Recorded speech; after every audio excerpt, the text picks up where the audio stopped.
ہائے سفیر حسین، ہائے مسلم بے وطن، ہائے مسلم بے کفن، عید اور کوفہ ہے مسلم کی لاش ہے۔ شریفوں کے لیے سفر بہت سخت ہوتا ہے،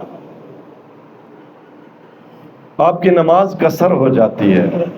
آج ہوائی جہاز ہیں، وہ ہے، یہ لوگ پوچھتے ہیں کہ اب تو سفر آسان ہو گیا، اب نماز قصر کیوں؟ لیکن پھر بھی آواز شریعت آتی ہے، السفر سفر، سفر مصیبت ہوتا ہے، چاہے 1 میل بھی کیوں نہ ہو، چاہے ہوائی جہازوں کا بھی کیوں نہ ہو۔ 1 دن کا سفر نہیں ہے۔ 28 رجب سن 60 ہجری شعبان گزر گیا، 28 رجب سے مصائب میں نے پڑھ لیا۔ وہ جو بابا کی قبر پہ بھی جاتی تھی، جو ماں کی قبر پہ بھی جاتی تھی تو رات کی تاریکی ہو گئی۔ حسنین آگے چلو، کوئی میری بیٹیوں کا قد نہ دیکھ لے۔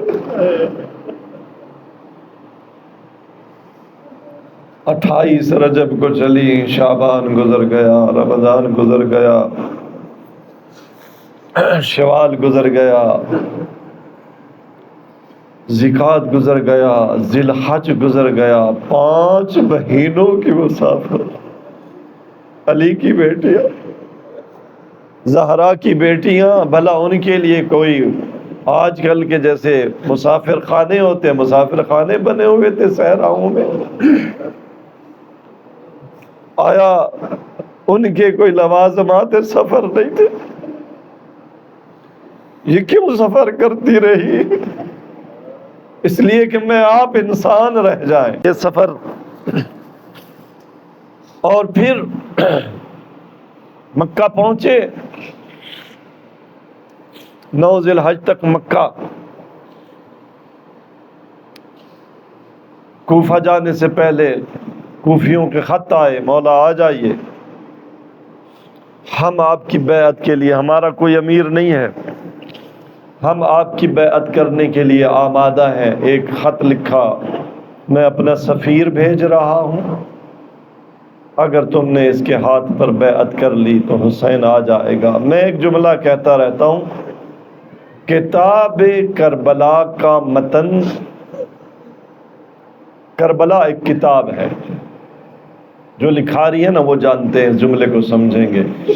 کتاب کربلا کا متن علی کی اولاد نے لکھا ہے، اور اس متن کا آغازیہ اور اختتامیہ وہ عقیل کی اولاد نے لکھا ہے، اور یہ پوری کتاب ابو طالب کی اولاد نے لکھی ہے۔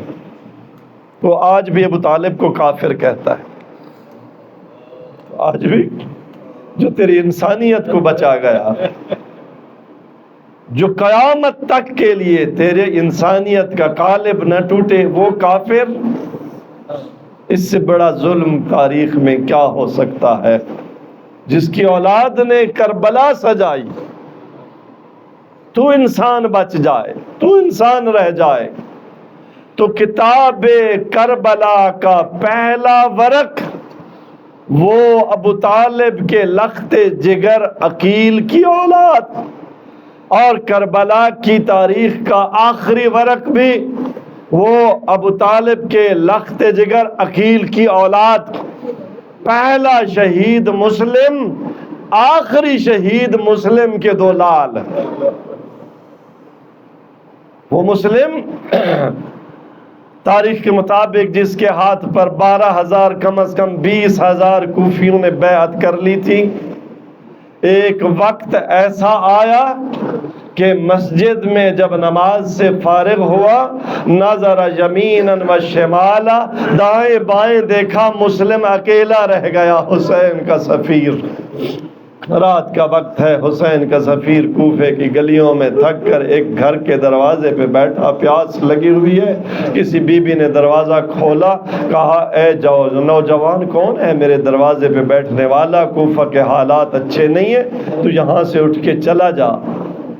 کچھ دیر بعد پھر آئی، دیکھا کہ وہ نوجوان گیا نہیں، وہیں بیٹھا ہے۔ پوچھا میں نے نہیں کہا تھا تو جہاں سے چلا جا، میرے گھر کے دروازے سے چلا جا؟ کیا کہا؟ کہا بی بی اگر میرا کوئی گھر ہوتا تو میں چلا جاتا، اگر مسلم کا کوئی گھر ہوتا تو میں چلا جاتا۔ تو کون ہے؟ کہا میں حسین کا سفیر مسلم ہوں۔ بسم اللہ، میرے حسین کا سفیر۔ تو نے اپنے گھر کا دروازہ کھول دیا، پناہ دی۔ اب جناب مسلم نے عبادت شروع کی۔ رات کے کسی وقت آنکھ لگی، عالم رویا میں دیکھا امیر المومنین علی بن ابی طالب آئے ہیں اور فرما رہے ہیں مسلم کل تو میرا مہمان ہوگا۔ اب جب آنکھ کھلی، مسلم کو معلوم ہو گیا آج زندگی کی آخری رات ہے۔ اجرکم علی اللہ۔ حسین کے سفیر کا غم، حسین کی ماں کو پرسد ہو، زہرا کی پہلی قربانی، جسے لینے یا علی آئے ہیں یا گود بڑھائے گی تو فاطمہ زہرا بڑھا۔ علی آئے ہیں استقبال کے لیے، مسلم آ میرے حسین کا سفیر۔ علی تیرے استقبال کے لیے دسترخوان لگائے بیٹھا ہے، کل تو علی کا مہمان ہوگا۔ صبح ہوئی، ابن زیاد کے دربار میں رات کو اس بدبخت نے مخبری کر دی تھی۔ مسلم جب اٹھے تو معلوم ہوا کہ تو آ کے گھر کا گھیرا ابن زیاد کی فوج نے، ملعون محمد بن اشعث نے کیا ہوا ہے۔ بی بی نے کہا، نکلنا چاہا، اپنے آپ سے کہا یا نفس اخرجی الی الموت، اے نفس اب موت کے لیے نکل۔ تو آگے بڑھی، حسین کا سفیر، میرے مولا کا سفیر، میرے گھر میں یہ مورچہ ہے، یہاں تو حفاظت ہے، باہر نہ نکل۔ آپ نے ایک جملہ کہا کہ ہم جس خاندان سے ہیں وہ اپنی جان بچانے کے لیے اپنے میزبان کے گھر کی حرمت، چادر اور چار دیواری کی حرمت پائمال ہونا برداشت نہیں کرتے۔ میں ایک جملہ کہا کرتا ہوں، حسین کا سفیر، قربان جاؤں تو کتنا باعظمت ہے، تو آ کے گھر کی چار دیواری کی ناموس کی حفاظت کے لیے اپنی جان قربان کر رہا ہے۔ میں قربان جاؤں، خدا کرے عصر عاشور تیری بہنوں کے خیموں کی حرمت بھی بچ جائے، کوئی تیری بہنوں کے خیموں کو آگ نہ لگائے، کوئی ان سے چادریں نہ چھینے۔ اے تو آگ کی چادر بچانے والے، تیری زینب کی چادر بچ جائے۔ باہر نکلے، فوج اشکیا کے ساتھ جنگ لڑ رہا ہے۔ مسلم کا لال اتنے فنار و سقر کیے کہ ابن اشعث نے ابن زیاد کو پیغام بھیجا، میری فوج کم پڑ گئی ہے، میرے لیے اور مدد بھیج۔ ابن زیاد نے بگڑ کر کہا کہ ایک مسلم کو پکڑنے کے لیے تمہاری فوج کم پڑ گئی؟ تو ایک جملہ اس ملعون نے کہا جو مسلم کی عظمت کو بتاتا ہے کہ عقیل کا لال بھی کتنا شجاع تھا، یہ بھی عباس تھا۔ اس نے یہ کہا کہ تیرا کیا خیال ہے، تو نے کوفہ کو کوئی سبزی فروش پہ پکڑنے کے لیے مجھے بھیجا ہے؟ یہ تو خیر الانام کی اولاد ہے، یہ تو غراتا ہوا شیر ہے، یہ تو حملوں کی برسات ہے، تو نے مجھے وہ نوجوان اور جری گرفتار کرنے کے لیے بھیجا ہے. مسلم گرفتار نہیں ہو رہا. ایک دھوکہ دیا گیا, گڑھا کھودا گیا, پیچھے بڑھتے ہوئے مسلم گڑھے میں گرے اور مسلم کو پکڑ لیا گیا گرفتار کر کے. حالت یہ ہے کہ ہونٹ زخمی ہے, بدن زخمی ہے, خون رس رہا ہے, لیکن بڑے وقار کے ساتھ جناب مسلم ابن زیاد کے دربار میں آئے. کسی نے کہا ابن زیاد کو سلام کر. جناب مسلم نے ایک جملہ فرمایا کہ نہیں, امیر کو سلام کر. جناب مسلم نے کہا امیری حسین و نعم الامیر. مسلم کا امیر حسین ہے, اور حسین جس کا امیر ہو وہ کسی کا امیر کو سلام نہیں کرتا. لیکن شاید یہی وہ جگہ تھی جہاں مسلم نے ایک دم رونا شروع کیا. کسی نے طعنہ مارا کہ اے مسلم, جو حکومت حاصل کرنا چاہتے ہیں وہ پکڑے جائیں تو روتے نہیں ہیں. ایک جملہ کہا کہ نہیں, میں اپنے لیے نہیں رو رہا. حسین کا نام آیا ہے. کوفیوں, میں نے تمہاری بیعت پر اپنے آقا و مولا حسین کو خط لکھ دیا تھا کہ مولا آپ کوفہ آ جائیں, کوفہ کے حالات ٹھیک ہیں. میں رو اس بات پر رہا ہوں کہ حسین آ رہا ہے, حسین کے ساتھ حسین کی بہنیں آ رہی ہے, حسین کے ساتھ میرے خط پر حسین کے بچے آ رہے ہیں, اور ادھر کوفہ کے حالات بدل گئے. حسین, میں تجھ سے شرمندہ ہوں. بس آزادہ رو. پیاسا ہے مسلم کا لال, پانی مانگا. کسی نے کہا دے دو پانی. ایک کٹورا پانی دیا گیا. جب منہ سے لگایا پانی خون آلود ہوا. مسلم نے انڈیل دیا. دوسرا کٹورا دیا گیا, یہ خون آلود ہوا. مسلم نے انڈیل دیا. تیسرا جب انڈیلا تو ایک جملہ کہا, پانی اگر تو میرے مقدر میں ہوتا تو میں پی لیتا. میں یہاں ایک جملہ کہتا رہتا ہوں, مسلم تو عباس کا بھائی ہے نا, تمہاری تقدیر ایک جیسی ہے. نہ عباس علمدار پانی پیئیں گے, تو کربلا والوں کی قربانی ہے نا, کربلا والے پیاسے ہیں. خدا کی مشیت میں یہ ہے کہ مسلم تو نے پیاسا شہید ہونا ہے. بس آزادارو دارالامارہ کی چھت پہ لے جایا گیا. دارالامارہ کی چھت پہ مسلم نے مکہ سے کوفے کے راستے کا رخ کیا. ایک سلام کیا, السلام علیکم یا ابا عبداللہ.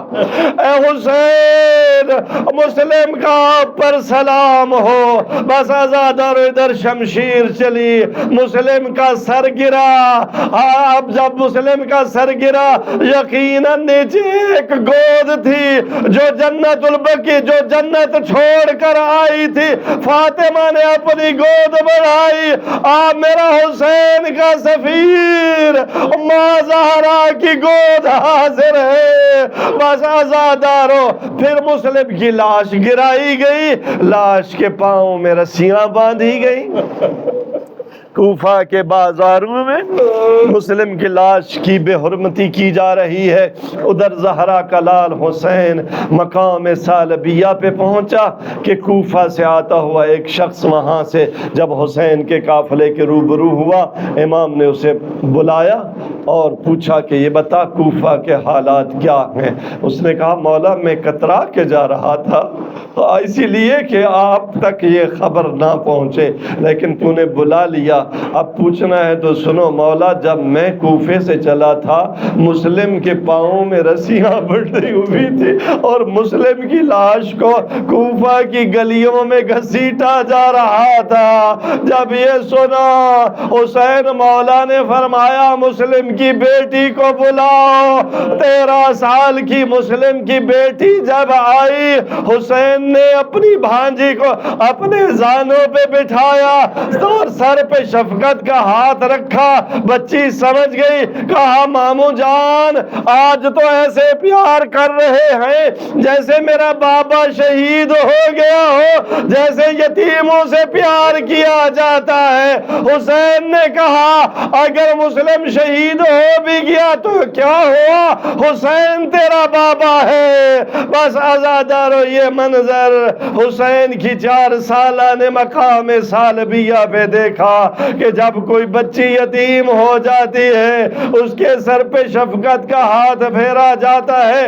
عزادارو جب میدان کربلا میں آواز گونجی علا قد قتل الحسین بے کربلا، علا قد ذبح الحسین بے کربلا، سکینہ یہ سمجھی اگر شاید کوئی گود ملے گی، شاید کوئی نوازش کرے گا، لیکن قربان جاؤں کانوں سے درے کھینچے گئے اور تماچے مارے گئے، کان لہو لہان ہے، سکینہ بے ہوش ہو کے کربلا کی خاک پہ گر گئی۔ الا لعنت اللہ علی القوم الظالمین۔